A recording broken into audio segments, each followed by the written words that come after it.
Let's welcome James Ham here into the show. You're listening to D'Lo and Casey on KIFM West Sacramento 98.5 FM KRXQ HD2 Sacramento ESPN 1320. Always live on the free Odyssey app, live on 1320 TV as well, Twitch, YouTube, and Twitter. Hammer, we got Kings basketball tonight at the Golden One Center. They'll take on the Chicago Bulls. Let's start with what happened last week. The Kings get a win, their second win of the season, only team to beat Minnesota twice on their home floor, but it seems over the last couple of days and even today, I saw your partner over on the Kings Beat, Sean Cunningham, talking to Trey Lyles and a couple of different guys. This story coming out of the trip was a players-only meeting following the Denver game. Yeah, I just wrote on it. It'll go up later at the Kings Beat. Yeah, it's interesting. Like I've covered plenty of these types of situations, right? These players-only meetings in my time in covering the Kings over 14 years. This is the first time I've covered it during a good team. Because normally it's a bunch of guys that like they want to get in a room and yell and scream at each other, and it lasts for a day or two, a couple of games where they kind of hold together and they look good for a minute, and then the whole thing falls apart and we forget about the players only meeting. This is one where I think it has potential. It has potential to galvanize a team. I think the fact that it was Trey Lyles who actually called it, who had gone to Fox and some of the other guys and said, "Hey, what do you think about a players only meeting?" Trey even talked about it today at shoot around, basically saying that, like the coaches, everyone went to go get up after their film session. And he said, "Hey, is it okay if we have the room without you guys for a little while?" And the coaches were like fully on board and like, "Yeah, that's fine. That's totally fine." And excited about it. I think that that's a big component to this, right? If there's something that needs to be aired out, a lot of times, like De'Aaron Fox said yesterday, there are certain players that don't want to air that out in front of coaches. They don't want that to be like part of the coaching conversation. And you need to get into a room and have this sort of, whatever it is, whatever it needs to be aired, whatever needs to be put out on the table. And, it's coming on the heels of, a little bit of like chatter coming from the team. I know Kevin Huerter was one that was not happy about his playing time following with the loss in Denver, but that's usually an accumulation of frustration, not just a one-time thing. And like when you do get inside a room like this and you have these conversations, there's hope that it can have like some sort of lasting, meaningful thing. But I think to get back to my original point, it's that having Trey Lyles be the guy to do this, I think is tremendous, because Trey is a middle of the rotation guy. He's like your seventh guy, right? So that means that there are like 8 guys behind him in the rotation, and there are 6 guys in front of him in the rotation. He's also the guy that's in the middle of the locker room. He is kind of one of those guys that in the NBA I like to call like Switzerland. Like Rudy Gay could work with anybody in the room. Everyone felt comfortable coming to Rudy Gay. And that's because Rudy Gay would listen to anybody, but also not take a bunch of sides and not become part of the problem. You can have a problem on one side of the room, you can have a problem on the other side of the room, but somebody's got to be in the middle to solve it. He's a very much so an intellectual. He loves to read books. He has his book club, but he's quietly become more and more of a leader over the last couple of years. And for whatever reason that is, he's just felt comfortable. But he's also the guy that went into the offseason telling everybody, "I want to stay in Sacramento. I want to stay here because this is the first family I've ever had in the NBA. This is the first time I've felt like this is where I belong and that I'm wanted." And, he told us that strange thing that it's the first time he'd ever been invited over to a teammate's house for dinner. So when you have a player like that, there's something to him having very pure like motivations. He is not looking for more shots for himself. He's not looking for more playing time for himself.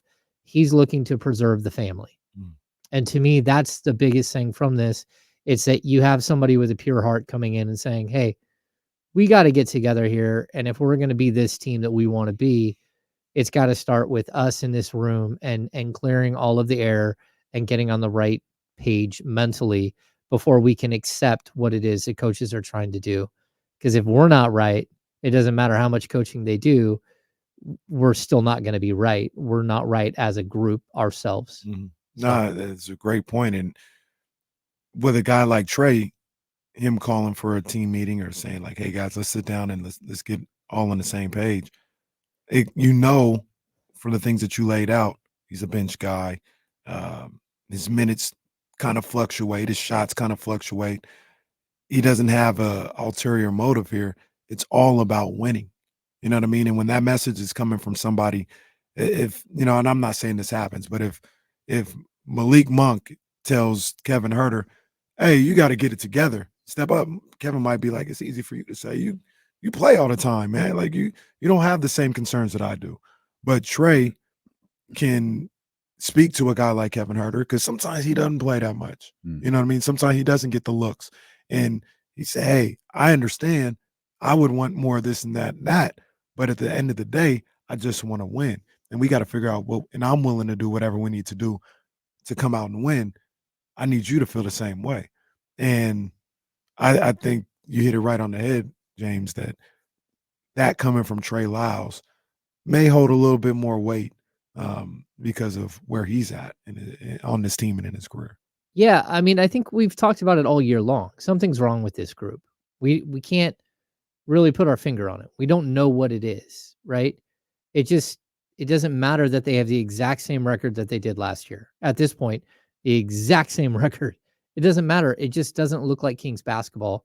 The identity, something's missing, something's off. And we've heard Mike like have these really poignant moments throughout the season. I mean, there's the point where, I asked him very specifically after the loss to Detroit about, "Hey, is it time to maybe switch up your scheme or something when it comes to defending the three?" And he just like put it out there like, "Hey, no, it's not time for me to switch up my scheme. I'll switch up my scheme if they do what I'm asking and they do the job and it doesn't work. But to date, they haven't done it." And so you get to this point where like, well, I don't think it's that they're not listening to Mike. It's maybe there's some sort of like lost in translation thing here. But at the same time, like the frustration level from the coaching staff, like how many times you have to teach a group the same exact thing? And it's the same group they had last year. Right. It's the same group of guys. Like there should have been like you didn't have any questions about putting, a new offense in or a new defense in. This is a carryover from the year before. Everything that should have been happening this year should have been building on what you had built last year. You need to improve some things defensively. That doesn't mean you scrap your whole defense. It means that you fine tune and you tweak things and you try to find ways in order to improve. And so I get the frustration from everybody. And, I think Mike said it well yesterday. He said every championship contending team he'd ever been part of, the players at some point have to take accountability and have to take ownership. It can't be us directing them all the time. It has to be them who figure it out that in order for them to take the next step, they have to be on the same page. They have to be able to work through things. They have to look somebody in the eye and say, "Dude, that's the third time you've got beat on the back cut. Like you cannot do it again." And like, what is it that's going on? What are you not seeing that we're seeing? And those are moments that I think we're still waiting for this Kings team to have. And a lot of it is they're a super quiet group. And I don't think that they get in each other's face a lot. But, Trey Lyles is the guy who choked out Brooke Lopez in the middle of the court. Sometimes you gotta. He's the guy that's shown you that he's like, okay, I'm ready to mix it up. And I think that it's part of this whole conversation about how you get better and how you grow as a team. And I think what Kings fans will be watching particularly tonight is what do you do next? Because it was it was certainly a positive response, and you could see it. And it's tough. We tried to kind of walk the line of this. It's an outcome-based business, and it influences the way we think about this players-only meeting because the fact that they won. But you saw them being more active. You saw Keon Ellis step into that starting role for De'Aaron Fox. You saw how well Kevin Herter played when his shot wasn't falling, and Mike clearly saw that and rewarded that with 33 minutes of play.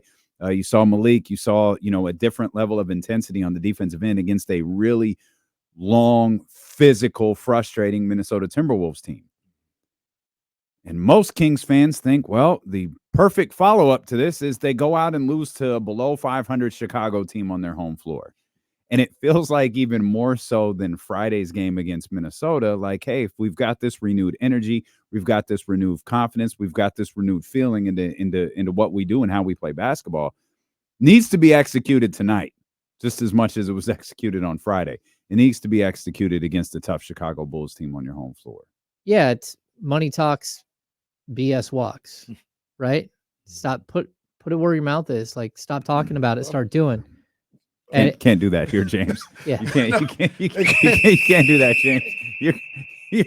I got flagged. No, It's a flag. but continue. You were making a point. I understand. Like, look, at some point, you can't keep saying it. You just can't. Yeah. It can't be something that like you can't wish it into existence. Mm-hmm. Yeah. You have to actually do the work. You have to have the tough conversations.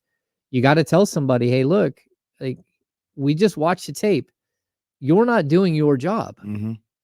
Like, how am I supposed to get better? And how are we supposed to get better if you're not doing the basics that you're supposed to do? And I think some of the things that we saw come out of it, like, realistically, like, you could see some of the passion and some of the, like, what players knew that they were supposed to be doing, and all of a sudden they're doing it. Like, realistically, Davion Mitchell looked like he was shot out of a cannon. Like, there was no hesitation at all in his game against Minnesota. His best game of the year by far, but maybe one of his best games ever, where he just stopped overthinking and just played basketball. And sometimes that's what it takes. Sometimes these meetings like this, same with Malik Monk. Stop worrying about who your big man is or who's around you. Just go out there and hoop. Like, put it all out there. And I think that that's what we saw in this game, where guys that they really started to, like, feel the moment and say, okay, look, if this is who we're going to be, if this is the conversations we're going to have, let's take that step together. Let's actually hold each other accountable in the moment, and let's beat a team that maybe we shouldn't be beating without De'Aaron Fox and with Sabonis in foul trouble and Sabonis fouling out of a game. Maybe that's not a game they should have won, but it's got to have carryover. It can't just be a one-game thing, and then you step in against a Bulls team that's missing players again, who's not very good again, and then you lay an egg at home. Like, this is a stretch run. You only have 23 games to prove that you belong. And if you can't make this thing carry over, then again, it's just lip service. It's not something, it doesn't, whatever happened in that room that one day, it doesn't carry any more weight moving forward. Yeah. Do you remember them, either one of you guys? Do you remember them having players only meeting last year? Trey said today that this was the first one they've had in the 3 years he's been here. Huh. Yeah, I didn't think they did either. And I was just trying to think of it didn't seem like they had these type of moments last year. They just kind of rode the wave all the way to the playoffs. And I don't want to say there wasn't adversity. Yeah, they started off the season 0-4. Probably wasn't expectations. There's that too. Yeah, there's that too. And dealing with expectations. Yeah, right. That's probably how better. To, you got people expect you to do a certain thing. Right. And if it doesn't happen a certain way, now you're hearing different. It's not all happy and everything. Like, hey, this guy needs to go, or this guy's got to play better. All this stuff. You also know more of what you're capable of. Whereas last year, maybe you thought you knew, you weren't really sure until you executed. And then this year you feel like my guess would be they feel like they're not where they should be. And you've heard them say that before, more specifically when it comes to free throws than anything else. But actually, De'Aaron brought it up with the 3-point defense. Like, if we were just like a smidge bit better on the 3-point defensive side, our record would look different. Yeah. But that type of stuff probably influences that. No, for sure. Yeah, the only other season I remember like this working at all, because typically it doesn't. It has a little bit of runway and then it tapers off pretty quickly. But it's the year that it's actually I think it's a pandemic year. So we got to the midway. 1920. Yeah, that's what it. Yeah, Right when the Kings went like 37-5. before the pandemic hit. Yeah, of course. Yeah, they were on their way to winning a championship that year, and then well, they were no, but they were 31-41, and they had a very good shot to in the final 10 games to catch Memphis and get into the playoffs. It was they had that battle against the Pelicans the night that everything gets shut down. And I think at that point they're 3.5 games behind, but that's with 18 games remaining.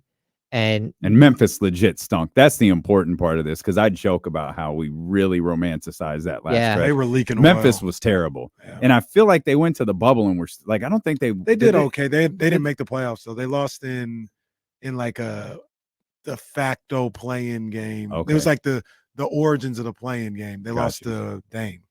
Okay. Portland. Well, but that season very specifically before the shutdown, again, Memphis wasn't going to make it because Memphis' schedule was like their win percentage against was like 59%. Like they had no shot at making it, and it was going to come down to the Kings and the Pelicans. But if you remember at the deadline, they made a couple of moves, including they traded Trevor Ariza to Portland for Kent Bazemore. And then in some other deal, they got Anthony Tolliver. And I can't even remember, it's the second time they got Anthony Tolliver. And they had, those guys came in and right away they held a team meeting. And they had played like 1 or 2 games with the guys. And then they asked if they could have a team meeting and have a conversation. And like the full conversation coming out of that was like, we've played you guys this season and you guys are scary good. You're really, really good. You just can't get out of your own way. And we need you guys to understand and embrace how good you are as a group and move together, move together as one, as opposed to this crazy conglomeration of players. And it really worked. Like those guys were good leaders, but whatever they said struck a chord with that group. And they really ended up taking off and playing extremely well. That's where Bogdanovic gets, I believe, Buddy Hield's job in the middle of the season. And they do the whole switcheroo and, but whatever it was, they I think they're 13-7 in the final 20 games leading up to the break, leading up to the night the pandemic hit. And then everything fell apart after that. But yeah, you never know. Yeah. The meeting that changed the course of the season, or no, what was it? Anthony, the Kings, the Kings season changed when Anthony Edwards' baby was born. Yeah. Congratulations to Anthony Edwards. Also, thank you. Big ups, Ant-Man. Big ups, Lil Ant Boy. Do we know? I don't know. Yeah, I don't know. Ant Boy or Ant Girl. I don't know. But salute. What do you think? We were talking about this earlier. What do you think Keon has a role tonight? I thought Keon was really solid on Friday. Obviously, Davion was great, but De'Aaron's probably back tonight. Well, there's a good chance De'Aaron's back. I mean, he is. I haven't seen any updates. I've been writing all afternoon, but I don't know. Mike has, said like the last time he gave Keon an opportunity that he didn't play as well as he did the first time, and he kind of went away from him. But that he had earned his way back into the rotation type stuff. I think it might come down to, like one position. I don't think Davion is going to be the odd man out, especially after his performance in the last game. As long as he can bottle that, that's fine. He can't go back to who he was 3 games ago, whether even like his start, like we saw the start in Denver. There was just, again, like this weird hesitation to his offensive side, getting in the way a lot of times on offense. And that's part of the problem. To me, it's not even, again, he went off and hit a bunch of shots against Minnesota, but most of that was in the flow of the offense. Most of it was him attacking the rim, like being fearless, all that stuff. That was great to see. But if he's going to go back and be the player that he was against Denver and have this hesitation to him, then I think Keon will end up being back in the rotation at that spot. And then again, I think it also depends on what happens with Chris Duarte. Chris Duarte has better size. He's, 6'6". He gives you a little bit more. You want to throw a flag on me again? Don't No, you? I don't. I'm doing research, and I'll tell you guys in a second. It's tough because, I personally, I think the team is better when Keon's on the floor. Not as a whole, but like in the moments he's out there, he provides something that no one else does. And there's an energy that he plays with, there's an aggressiveness. We saw the play where he got picked off, and then it Mike Conley. I can't even remember who it was. There was a guard going to the basket, and he flew from behind and swatted the ball away. Like there's just like a never say die thing with him that I think the Kings don't have from other players. And he doesn't need the ball to, to be impactful. He had 7 assists. He had 4 steals. Didn't matter that he went 1 of 2 from the field. If he would have had more opportunities, he would have shot it. He's shown that throughout the season, that he's not timid, that he is willing to shoot the 3 ball. So I don't know. I like him. I think that guys like that. They just have a grittiness and something to them, that because they have had to fight to get into the league and fight to earn that first contract and everything else. And I think he's a very good representation of who you want to be as a program and how you want to develop players. And so I would hope that he gets a longer look here down the stretch. Real quick, I haven't been able to confirm this, but I think it's Ant Girl. So congratulations to him. When you talk about Keon, I talked about earlier it felt like it was going to be either Keon or Davion playing with De'Aaron Fox coming back. Do you think there's a scenario where they both play off the bench, Davion and Keon? Yeah, it's tough because Malik is going to play.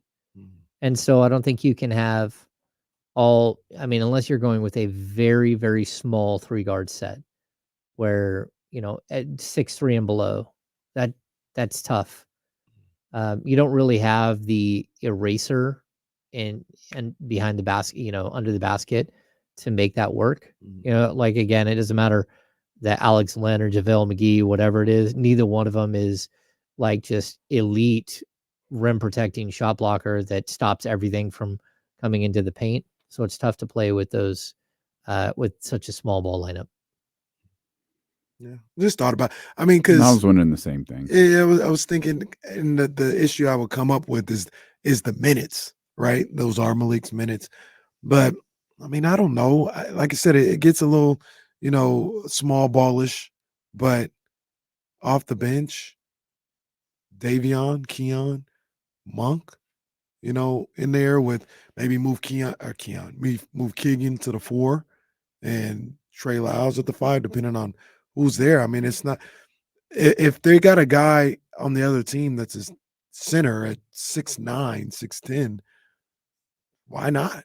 Why not see what you can do? If they're going small, you can maybe have a better small lineup there. Yeah, we saw what Mike did the other night against Minnesota. That was one of the gutsiest coaching jobs I've ever seen. They went big. They had Cat, they had Gobert, and they had Naz Reid on the court together. It was like, holy cow. And the Kings went small. Like, okay, we'll just counter you and see who wins. And, that happened in the fourth quarter and then a little bit in overtime. But, I think the Kings did get outscored in the fourth quarter by 9 points and lost their lead. But I don't know that was the reason. You got to mix and match, especially if you have Sabonis in foul trouble. And, again, I think everyone's going to get an opportunity here down the stretch. There will be times for Keon. There will be times for Davion. But I really like how, both of those guys responded to adversity because, of course, Keon gets a start, but Davion basically lost the start in his second consecutive game, and that was an awkward moment too. And he didn't just sit there and pout about it. He stepped up and he played extremely well in the minutes that he got. And yeah, we'll have to see if he can continue to manufacture these weird lineups. Again, I could see a lineup with Keon, Davion, and Kevin Huerter at the 3 that maybe you could work with, but it's tough to go 3 guys 6'3" and under. Milwaukee is hosting the Clippers tonight. They'll be without Giannis Antetokounmpo, as Doc Rivers just announced. He went through warms-up and will miss tonight's game due to left Achilles injury. Oh, no. Oh, no. left Achilles injury. So Doc says it's been bothering him for a little bit, and they just don't feel like he can go tonight against the Clippers. We'll come back. The Sacramento Kings will host the Chicago Bulls. We'll talk more about that with our insider from the Insiders, James Ham, here with Dealing with KC on Sacramento Sports Leader, ESPN 1320. Now you could just mute me real quick. I'll send you Jesse what happened.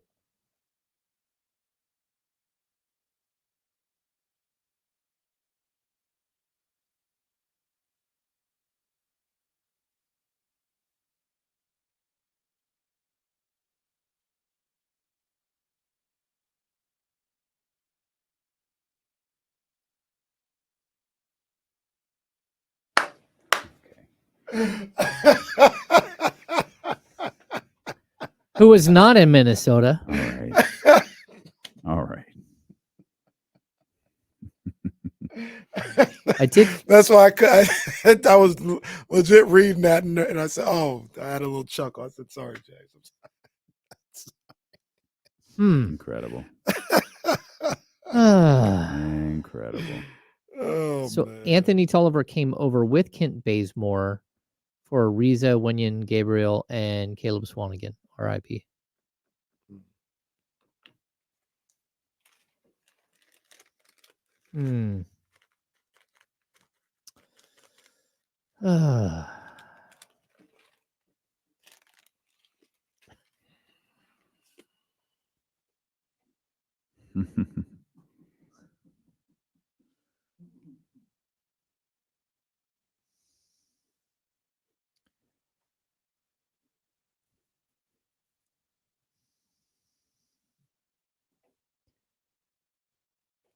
Yeah, I think he had a little girl, and it's the same. This lady also has a baby with Chief Keef. Hopefully, her and Anthony work through everything. James, you know who Chief Keef is? I do not.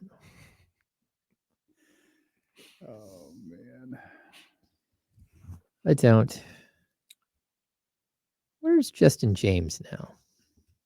That's a good question. So wait, is Stockton season over? I don't think so. Yeah, I don't think so.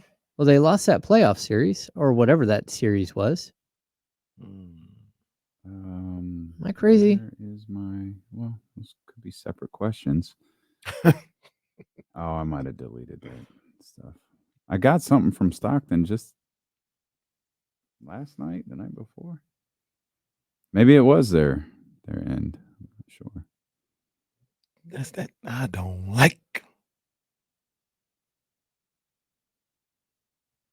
Okay, they fall to Salt Lake City Stars.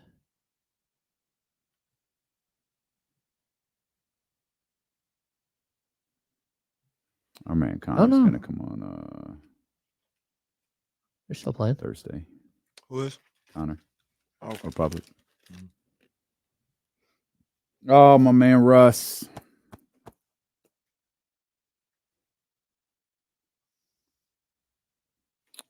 No, we didn't book a time. Thursday we just got James 1:45. Right? I'm not missing anything Thursday. Oh, Thursday's not James. Thursday's Matt. Yeah, 1:45 is fine.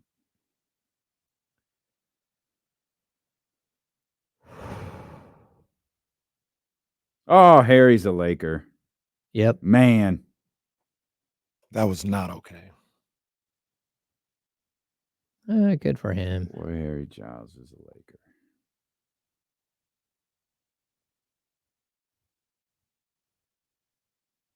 Wow. The Phoenix Suns are waiving Teo Maledon. That's a first round pick that did not work out.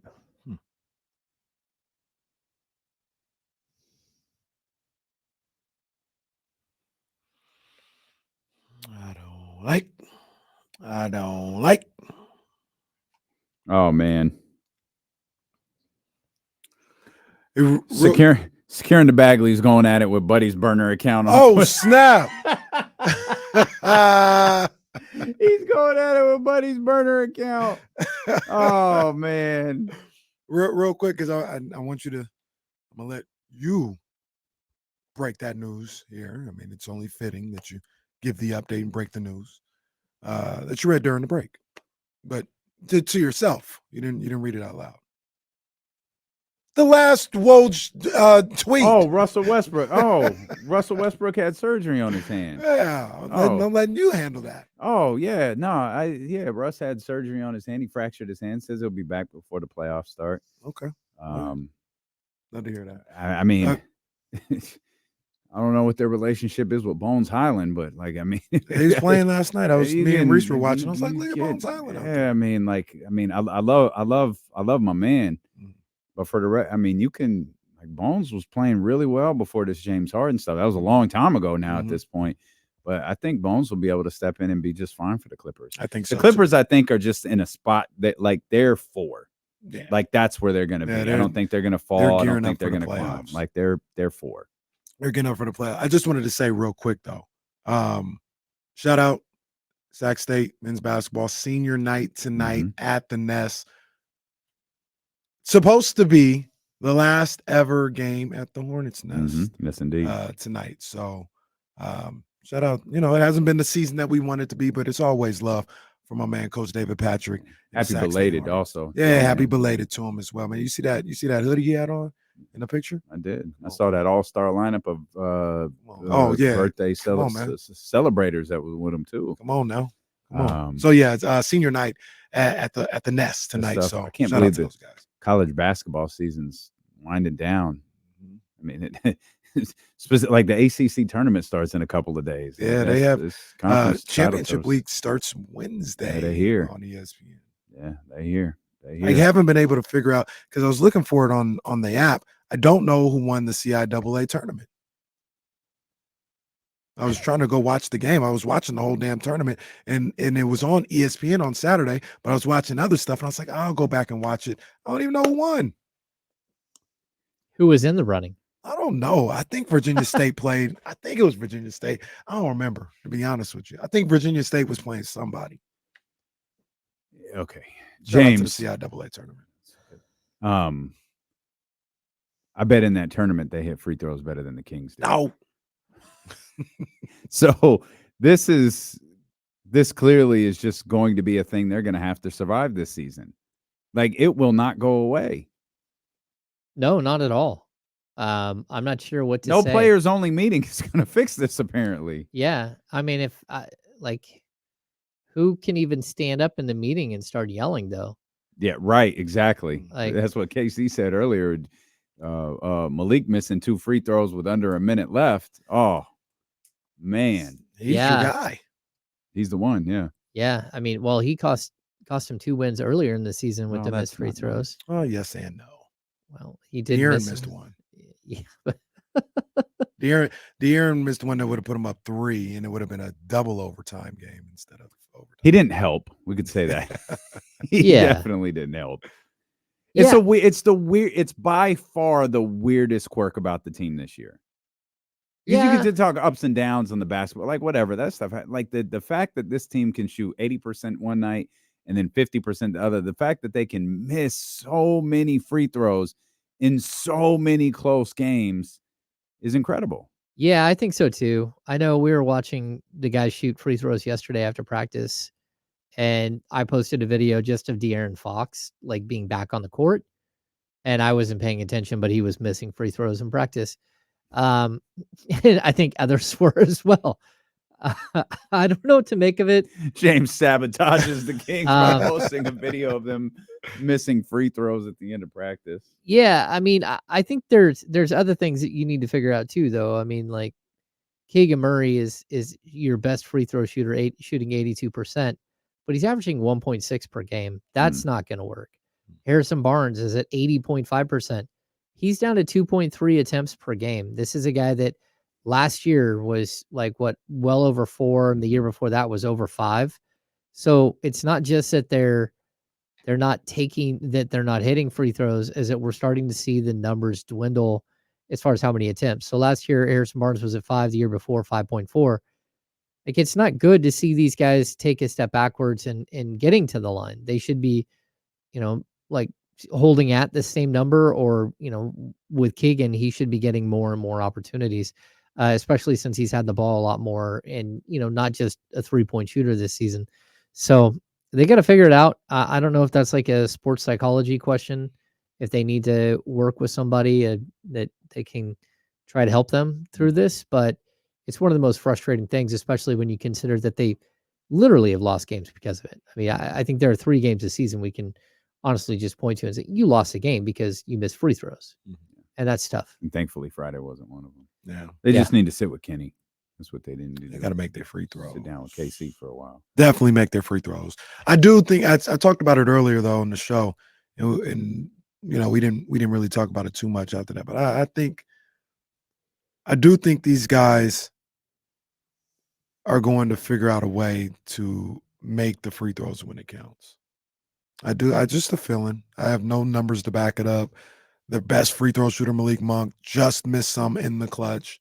So I have nothing to back it up. But I think these guys are playmakers. They're gamers. And I think now with the chips being down, I see them shooting better from the free throw line to close out the season and going into the playoffs. Just a hunch. That's all. You'd hope so, but I mean, they're 30th in the NBA, and I don't even think it's close. And, Malik Monk was their best free throw shooter. He's down to 80.4. Wow. Like these guys they just really aren't good at shooting free throws. And, again, I think that there has been some sort of focus issue this season that I'll just continue to point to.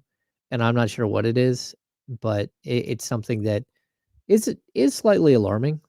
Every team should be better than 72.7% from the free throw line. And a lot of that's because your best 2 shooters, your best 2 guys at getting to the line are 2 of your worst free throw shooters.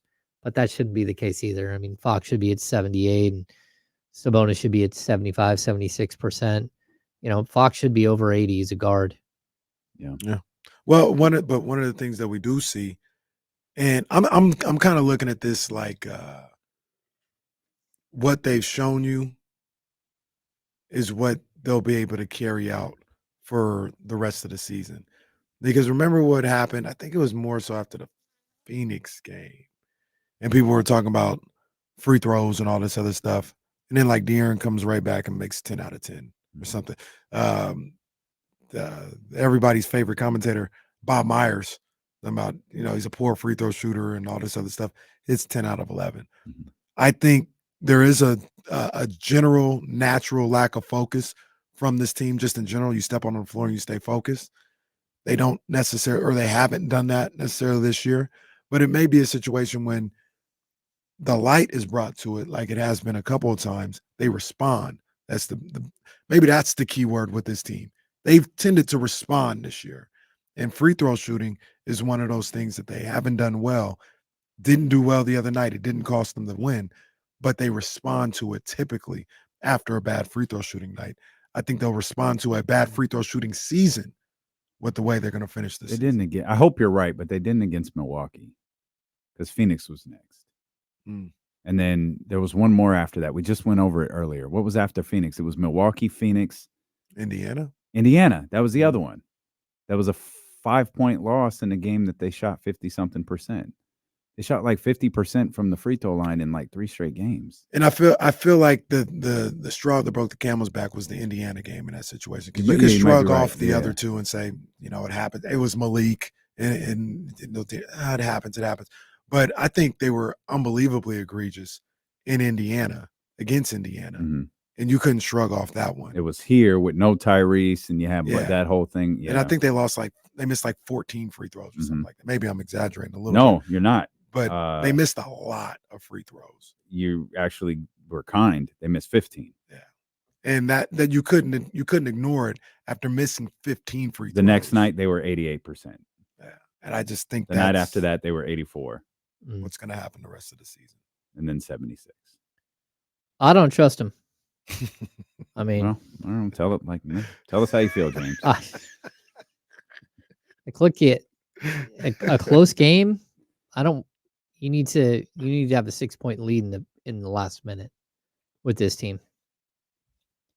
And if They've hit not, clutch free throws before, though. I'm fouling. in I'm close fouling them the games. whole time if I'm Or the just opposition. well, that's something I'm curious about. I don't think that ever happens, but or you better be a hell of a defensive team because Malik missing 2 free throws with under a minute yesterday.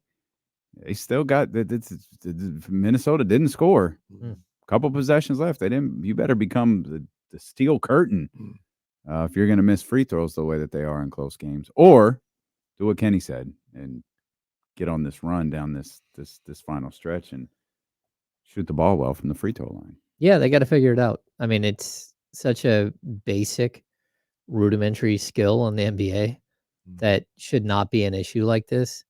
And it's not like, it's not like Sabonis is Chris Dudley and he just can't do it, or Shaq. You just know he's just a horrible free throw shooter.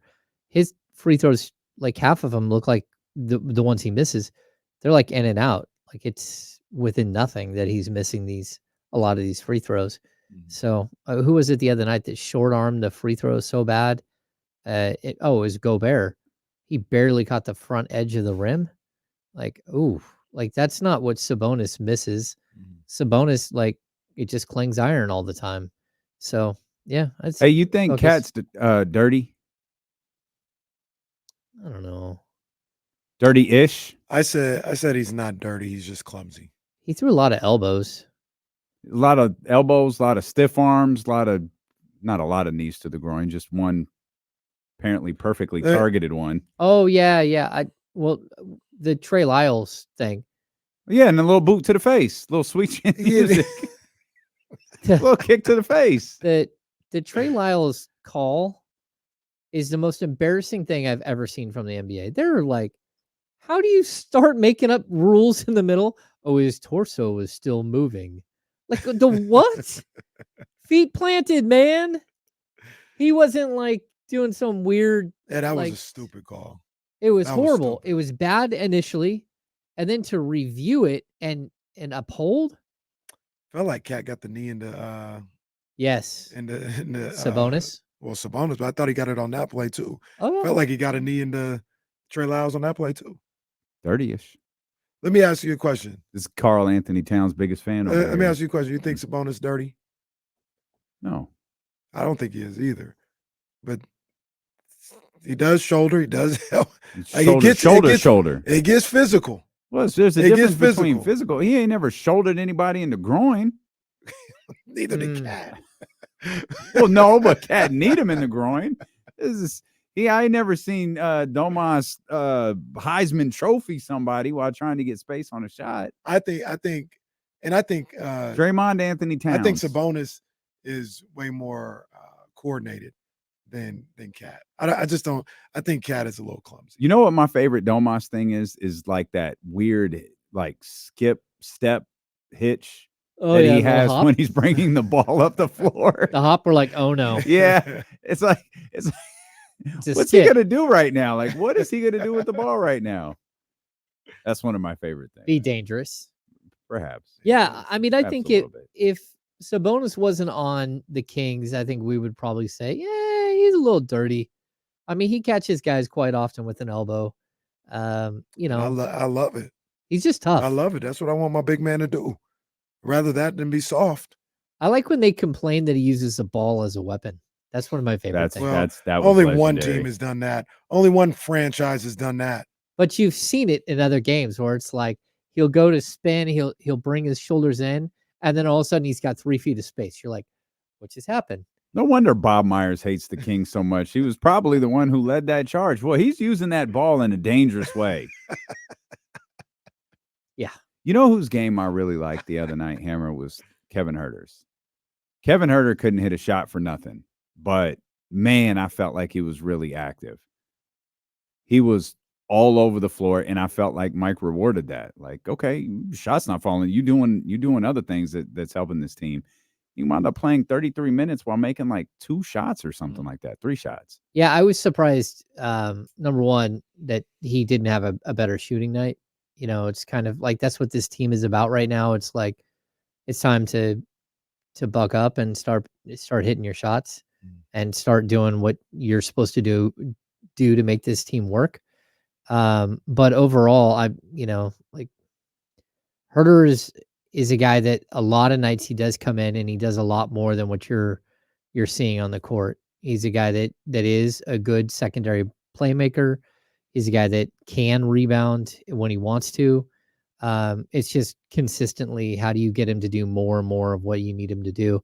And realistically, the Kings, if he just hit like 4 threes a game, they wouldn't care a lot of the other stuff that he's doing.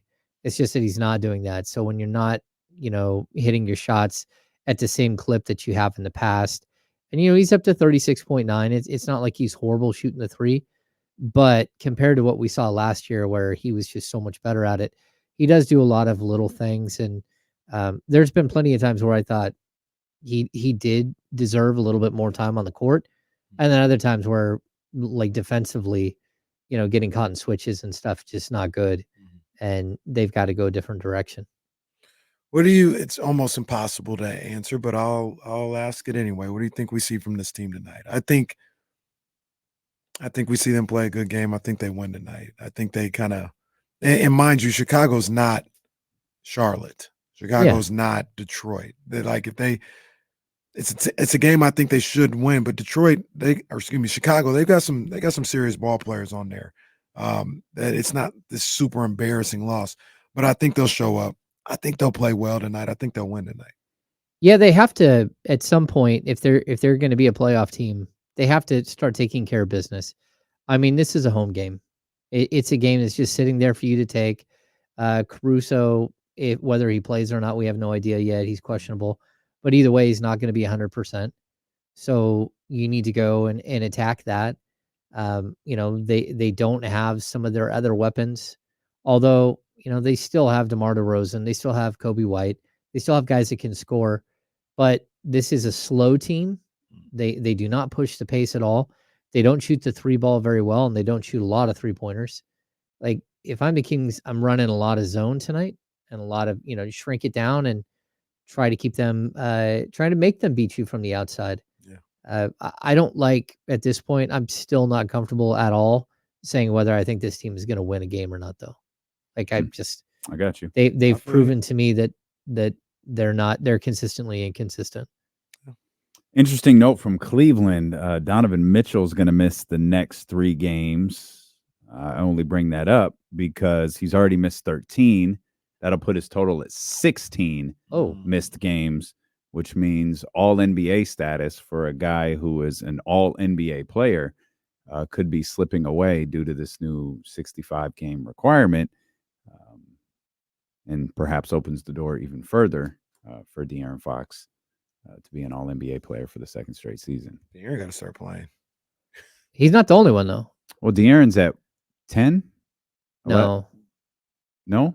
No. Low or high? 8. He's at 8. He's at 8. Oh, I thought 8. he was at like 10 or 11. I thought he was at 10. Yeah. But no, he missed 6 early, and then he's missed 2 this run. He's played 51 of the 59. Okay.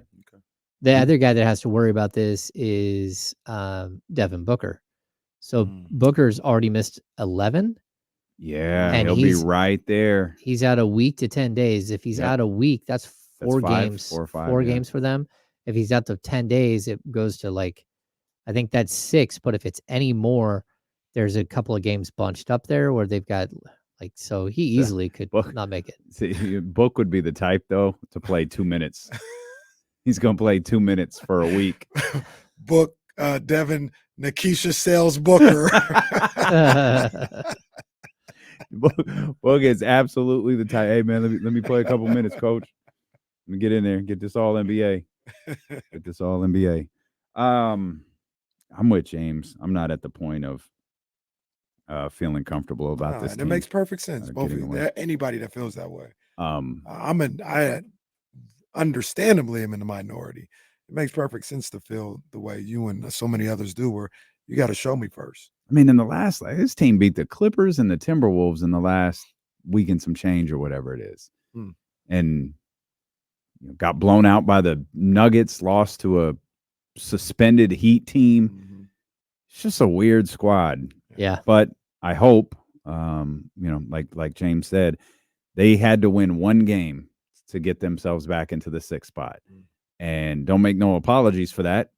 Phoenix would have moved if you had lost. Phoenix would be 6. You get that win, everybody else loses. Phoenix is dealing with some issues right now. Dallas can't make heads or tails of them. You got to stretch here at home, man. You've got to take advantage of, especially this early part of the stretch, because the teams on the other end are a lot more difficult. Like, I think Giannis is here, or maybe if Giannis isn't, Milwaukee is. Milwaukee is certainly here. We'll give a big welcome to Doc Rivers. And it's weird because there's that Laker game, like which is also a huge game. Yeah, 2 Lakers, but it's not at home. Like I'm almost bypassing that Lakers game because I'm thinking about taking care of home floor. Whereas standing wise, that's a huge game for them in LA. Wow. Yeah, and if we look at their schedule, the next 10 games, especially with the way, with Devin Booker out and the way that Phoenix plays without Booker, it's not good at all. And then with just all these games at home, Dallas losing, this is a moment. If you're ever going to figure out a way to get a little bit of separation and to secure yourself a 5 or 6 spot, this is it right here. And it's the next 10 or even 15 games where, you really have a bunch of winnable games. Again, the Bulls, the Lakers, the Spurs, the Rockets, the Bucks, the Lakers again, the Knicks who are beat up, the Grizzlies who are no good, the Raptors, the Wizards who are the worst team, Orlando, which is a solid team, Philadelphia without Embiid, and then Dallas twice, followed by the Jazz. That 15-game stretch, if you can go 10-5, I don't think anyone will catch you from below. Like that's a good run right there. And it's not easy. And if you can do better than that, if you can go 11-4, none of those 5 are to Dallas. Yeah, that probably goes a long way. Yeah. If you're able to get both versus Dallas, then I just think this is, again, Dallas is 1-4 over the last 5 games. Like, this is a moment where if you're going to make a move to clear up some space and to get ahead of everybody, this is it. And the only scoreboard watching we're doing tonight is the Lakers hosting the Thunder. Yeah, Lakers and Thunder. Real quick, Rob A, I Kings fans are great. I mean, this isn't to disparage them, but Rob A's right. Do you want to see crowd? Do your part. Now, I know you will. I'm not saying you won't, but do your part. It's got to be electric in the Golden One Center throughout this whole stretch, starting tonight. Cheer like you get cookies, no matter what. We need the cookie pop at the Golden One Center over the course of the next week or so.